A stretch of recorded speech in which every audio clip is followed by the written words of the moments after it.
सेना हो या इस संसार का, क्योंकि भजन संहिता लिखने वाला कहता है हम लोगों से, परमेश्वर का दास कहता है कि मेरे विरुद्ध छावनी डाले दुख तकलीफ का कोई भी षड्यंत्र क्यों न रचा जाए, तो भी मैं ना डरूंगा। चाहे मेरे विरुद्ध लड़ाई ठन भी जाए, मेरे विरुद्ध युद्ध ठन भी जाए, फिर भी मैं उस दशा में भी मैं हियाव बांधे हुए निश्चिंत रहूंगा। परमेश्वर का वचन कहता है मेरे बारे में जितना भी षड्यंत्र रच लो, कुछ भी कर लो, ब्लैक मैजिक चला दो, शैतान अपना तीर भी चला दे, मैं परमेश्वर के साथ, है ना, तगड़े से खड़ा रहा। हालेलुया। मैं मजबूती से खड़ा रहूंगा। सांसारिक रीति रिवाजों में हमें मतलब रखने की कोई जरूरत, क्योंकि जब हम प्रभु में आए, प्रभु के द्वारा उसके नाम से जब बपतिस्मा को लिए, प्रभु के शरीर को जब हम ग्रहण करते उसके लहू के द्वारा, हमारा पुराना व्यवहार जो है बपतिस्मा के द्वारा, हम जब पानी से निकलते बाहर ना, हमारा पुराना व्यवहार, हमारा स्वभाव बिल्कुल मर जाता है और हम नए सिरे से उत्पन्न लेते, हमारा नया व्यवहार होना चाहिए। हालेलुया। कुछ लोग बुरा नहीं मानेगा, मार्केट से भी कुछ लोग हैं हमारे मसीह लोग, मैं उन लोगों को समझाता हूँ, आप लोग जब प्रभु को ग्रहण किए, आप लोग जानते कि हमारा स्वर्ग की प्राप्ति हो, तो क्या आप चाहते हैं कि मेरी बेटी नरक जाए या मेरा बेटा नरक जाए? किसी का मुंह से जवाब नहीं आएगा कि नहीं। सब चाहते कि हम हर एक जन जन्नत को प्राप्त करें। मगर आप लोग क्यों उस सांसारिक फैमिली में अपने बच्चों को शादी कराते हैं? बहुत से लोग क्या बोलते हैं, जब बेटा बेटी ब्याह भेजते नहीं तो हमरा से नहीं यीशु मसीह ग्रहण कर दे। क्या है, आप चाहते मेरा बेटा बेटी नरक चले जाए, मैं स्वर्ग प्राप्ति करूं? ये तो भाई कितना भी प्रेम दे दीजिए बच्चों को, मगर आप नहीं चाहते कि मेरा बेटा बेटी या मेरा बहू बेटा स्वर्ग को प्राप्त करे। क्यों डरते हैं? बहुत से लोग बोलते हैं कि मसीह में आने के बाद मेरा बेटा बेटी के ब्याह नहीं होगा, शादी नहीं होगा। कितना चाहिए? पूरा बड़ा बड़ा टाउन में, बड़ा बड़ा शहर में जाइए, वो ओनली मसीह लोग है। बड़ा बड़ा फैक्ट्री, कंपनी, स्कूल, कॉलेज किसका है? मसीह लोग होता है। मगर हमारे मसीह लोग पूरा अपना छवि जो दिखाना नहीं चाहते, इसलिए पता नहीं चलता है। हालेलुया। और भजन संहिता 34 अध्याय के 5 में हम देखते हैं कि जिन्होंने उसकी ओर दृष्टि की उन्होंने ज्योति पाई और उनका मुंह कभी भी काला ना होने पाया। हालेलुया। हम प्रभु में ना, हमारा मुंह कभी काला नहीं होगा। इंसल्ट परमेश्वर होने नहीं देता, हमें बेइज्जती होने नहीं देता हमारा परमेश्वर। हालेलुया। वो हमें कभी गिरने नहीं देता है, किसी के सामने हम उनके पैरों में गिरकर गिड़गिड़ाते नहीं है। परमेश्वर हमें ऊंचा किया। हालेलुया। क्योंकि उसने कहा है जिन्होंने मेरी ओर दृष्टि की उन्होंने ज्योति पाई है।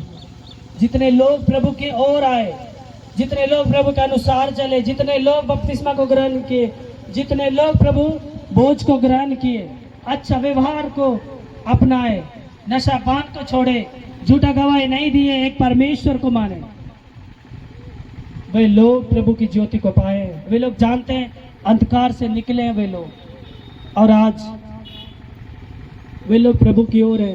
तो क्या प्रभु कभी चाहेगा, क्या हमारा परमेश्वर चाहेगा कि हमारे बच्चे नाराज निराश हो या बेइज्जती हो, इंसल्ट हो, या हमारे बच्चे किसी इस संसारिक ईश्वर पर, इस संसारिक, हमारा परमेश्वर नहीं चाहता है, क्योंकि हमारा परमेश्वर जिंदा परमेश्वर है। हालेलुया। हम जानते हैं हम संसारिक है, बहुत बार बीमार होते हैं, बहुत बार हम कोर्ट कचहरी का चक्कर पे चक्कर लगाते हैं, मगर हम जिस दिन दिल से परमेश्वर को अपना लेते, एक्सेप्ट कर लेते हैं, जिस दिन परमेश्वर हमारे जीवन में काम कर लेता है ना, उस दिन हमारा दोनों का रिलेशन हो जाता है ना। परमेश्वर एक दिन हमें अचानक उस चीजों से उठाकर हमें आसमान की ओर लेके चले जाता है। हालेलुया। कहने का मतलब है दुख की बेड़ियों को तोड़ता है और हम सब दिन मरणोपरांत तक, जन्नत जाने तक ओनली खुशी खुशियों को पाते हैं। हालेलुया। शैतान का कब तक चलेगा? शैतान का कब तक चलेगा? क्षण भर, 2-4 साल, 1 घंटा, 2 घंटा। यदि हम प्रार्थना मजबूत है ना, 2-4 साल भी नहीं चलता। हम प्रार्थना मजबूत रहेंगे नहीं, कल फ्राइडे को चलो फास्टिंग करके प्रार्थना करना, वहां भर घर आकर अपने अपने में जलना है, लड़ना है, झूठी गवाही देना, पैसा लेकर, मसीह लोगों का ज़्यादा एफआईआर है। कुछ शिकायत तो नहीं करना चाहिए। कुछ हम लोग पास्टरों की बात कर रहे थे, विजय भाई हम लोग धरती को छोड़कर डायरेक्ट आसमान को छूने का काम किए, आज गिर पड़े बीच में। हम लोग कुछ डिस्कस कर रहे थे, बात कर रहे थे, तो बहुत से पास्टरों का जो स्थिति अच्छा नहीं है। आज अधिकतर पास्टर्स लोगों के घरों में ही, जो परमेश्वर के दास लोगों के घरों में आज ज्यादा एफआईआर चल रहा है, केस फौजदारी एफआईआर हो रहा है, लड़ाइयाँ हो रही। क्यों? आज आप प्रभु में रहते हुए भी सांसारिक लोगों का रूल को थोड़ा थोड़ा मना रहे हैं। प्रभु कहता है कोई यदि एक गाल पे थप्पड़ मारे दूसरा आगे कर देना, इसका मतलब क्या है?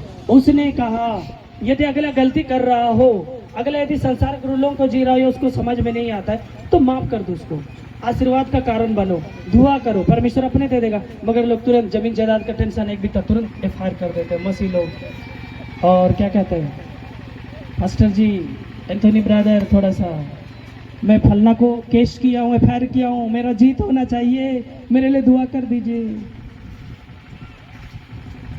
ये तो भाई अकड़ वाली बात हो गई।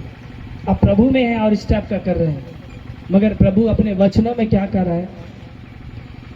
जिन्होंने उसकी ओर यानी कि खुदा की ओर दृष्टि की है, उन्होंने ज्योति पाई है। क्या आप क्या ज्योति पाए? प्रभु में आए, आप अंधकार से निकले, खुदा की ओर आए, फिर भी आपका आज मन अभी परिवर्तन नहीं है। छोड़ दीजिए, क्या होगा? हम लोग का पुराने जमाने में जानते 20 बीघा जमीन लोग बेईमानी कर लिया। हमारे दादी की कोई भाई नहीं था, चचरे भाई कुछ लोगों ने पी खा के दिस दैट स्टाइल झाड़ने में पुराने जमाने में बचा कुचा 2 बीघा की जगह में 20 बीघा लोग रजिस्ट्री करा लिए, ठग लिए।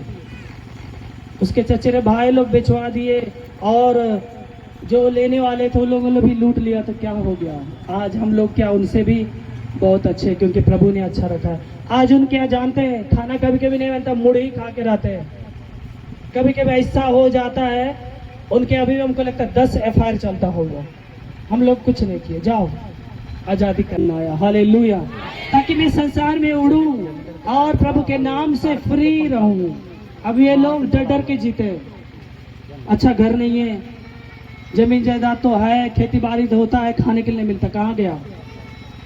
आज हम लोग जरूर गरीब फैमिली से, मगर प्रभु की दया से हमारे रिलेशन के लोग सारे तगड़े हैं। क्यों? क्योंकि प्रभु ने उनमें से हमें बनाया, हालेलुया। ने दिया, समझ रहे? उनके यहाँ तो शायद 2-4 लोग भी नहीं जाते होंगे चाय पीने के लिए, मगर बीच बीच हम लोग के यहाँ प्रोग्राम्स, भोज वगैरह, चाय पानी आराम से ऐसे हो जाता। प्रभु दिया, हालेलुया। इससे बढ़कर और क्या है? आज वे लोग शर्मा रहे, मन मन में सोच रहे हमने क्यों बेईमानी किया। हम लोग दोबारा उस जमीन को लेने के लिए तैयार नहीं है, छोड़ दिए, जाओ खुश रहो। और लोगों का उसने बेईमानी यदि किया था होगा, लोग पेपर निकाले जबरदस्ती जोत लिए लाठी के बदौलत, हम लोग ले जाओ खुश रहो। खुश भी नहीं हो तुम, 20 बीघा में भी खुश नहीं हो, मगर हम लोग 2-4 कट्ठा में इतना में खुश है। प्रभु का आशीष है, सामर्थ्य है, हालेलुया, हालेलुया, आमीन। काफी है, क्योंकि परमेश्वर ने दिया है। अपने बच्चों का मुंह काला कभी होने नहीं देता हो, अपने बच्चों को कभी भी भूखे सोने नहीं देता। आप लोग को पता है, प्रतिदिन वो अपना भोजन को देता है, वचन के द्वारा हो चाहे संसारिक जो चावल दाल रोटी हो, किसी के द्वारा भी परमेश्वर हर एक चीजों में आशीषों से भरा है और वो मुंह काला होने नहीं दिया, हालेलुया। इसलिए हम लोगों को, जो लोग मसीह में है, जितना है उसी में संतुष्ट रहिए, मगर प्यास आप लोगों को ज्यादा होना चाहिए, हालेलुया, हालेलुया। क्योंकि वो कहता धन्य वे हैं जो धार्मिकता के भूखे और प्यासे हैं, तृप्त किए जाएंगे, हालेलुया। कितने लोगों को